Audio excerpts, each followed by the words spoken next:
Terrorists in Kenya are still holding their ground at the mall they captured 4 days ago.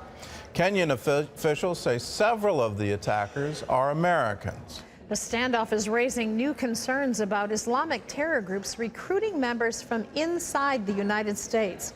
Ephraim Graham has that story. It is day 4 of the bloody standoff in Kenya. Authorities say at least 62 people are confirmed dead and 175 are wounded. Witnesses say the gunmen separated non-Muslims from Muslims by ordering them to recite the Shahada, the Muslim profession of faith. I took the blood that I was covered with, I rubbed it on my face so that when they came there, they see like I'm dead. Kenyan officials say they've arrested at least 10 people for questioning. Monday, Kenya's foreign minister said several Americans were among the attackers. U.S. officials are looking into that claim, but they say Al-Shabaab is known to be one of the most effective terror groups in attracting young American men. I think it certainly is surprising anytime you find out Middle America has become a hotbed for terrorist recruiting. There are believed to be about 50 American recruits so far. More than half of them trace back to Minneapolis and St. Paul. If you guys only knew how much fun we have over here, this is the real Disneyland. CBN News spoke with DeWitt Gorgas, a visiting fellow at the Foundation for Defense of Democracies. He says America has a responsibility to help Kenya in its fight against Al-Shabaab. It must be a global response, a response coordinated by the United States and the West, because Kenya doesn't have that kind of capacity. Meanwhile, 3 men facing federal terrorism charges in New York City have strong ties to Al-Shabaab. Only 3 days before the Kenyan mall attack, prosecutors wrote in a letter the 3 were part of an elite unit of suicide bombers who sought to carry out attacks against U.S. and Western interests in East Africa. Ephraim Graham, CBN News. People keep claiming that this is a religion of peace, but it doesn't look very peaceful to me. The Bible says peace, peace, where there is no peace. And we're turning now to the United Nations today, where there are new signs that the U.S. may open diplomatic ties with Iran.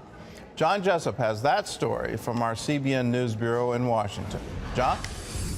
Gordon, President Obama joins other world leaders at the United Nations today to address issues ranging from the Kenyan attack to the Syrian civil war. But talk of a U.S.-Iran meeting, has dominated the event. Iran's President Hassan Rouhani and Obama recently exchanged letters. The U.S. has not had diplomatic ties with Iran since the Iranian Revolution in 1979. That's when radicals held 52 Americans hostage for more than a year. Israel is warning world leaders not to trust the leaders of the new regime.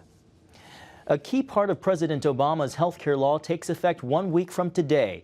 The battle to defund Obamacare has led to a federal budget showdown in the Senate. Senator Ted Cruz says he'll do what he can to block Obamacare. On the other side, Senate Majority Leader Harry Reid has resorted to name-calling as he vows to uphold it.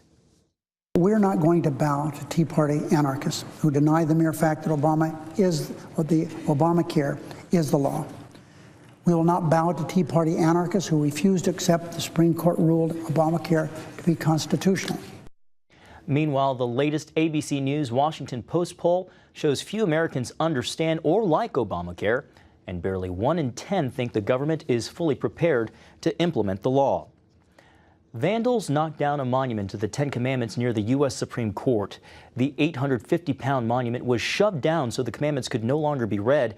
The stone tablets sit in front of the office of a Christian ministry called Faith and Action.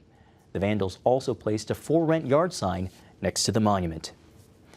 The IRS official at the center of the agency's Tea Party scandal has retired. Lois Lerner admitted the IRS targeted Tea Party groups on their tax-exempt applications in 2010 and 2012. Her retirement comes as a panel was set to decide whether she should be fired for neglect of duty and mismanagement. The American Center for Law and Justice represents 41 conservative groups suing the IRS. Chief Counsel Jay Sekulow said allowing Lerner to keep her benefits is a bad sign. He said, quote, "Her retirement, along with her continued compensation, is deeply disturbing and sends the wrong message about accountability." And Gordon, I think it's highly unlikely that her retirement will put the scandal to rest. No, I won't. I think we'll be seeing more of this investigation. Congress isn't going to give up on it, but apparently FBI is looking at it as well. Keep in mind, she took the Fifth Amendment. You don't have counsel advise you to do that lightly. So this will be something that will be investigated for quite some time.